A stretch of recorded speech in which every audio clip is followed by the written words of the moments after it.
Indoor প্ল্যান্টের ক্ষেত্রে অনেক সময় কি হয় বলুন তো, কোনো রোগে আক্রান্ত হলে সেটি খুঁজে পাওয়া কিন্তু জটিল হয়ে পড়ে।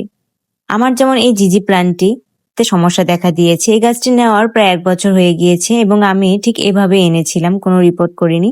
গাছটি তেমন কিন্তু বেড়েও ওঠেনি। অনেকদিন হলো লক্ষ্য করছি গাছটির পাতা হলুদ হয়ে যাচ্ছে এবং নেতিয়ে পড়ছে। তাই আজকে আমি রিপোর্টিং করব এবং দেখব শিকড়ে কি মূলত সমস্যা হয়েছে।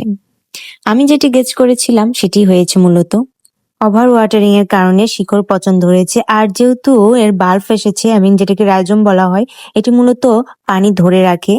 আর যেহেতু ওভার ওয়াটারিং হয়েছে, এই জন্য এগুলোতে পচন ধরেছে এবং শিকড়ও পচে গিয়েছে, যার ফলে গাছের পাতা হলুদ হয়েছে এবং নেতিয়ে পড়েছে। তাই আমি বাল্বগুলো কেটে ফেলে নতুন করে রিপোর্ট করব।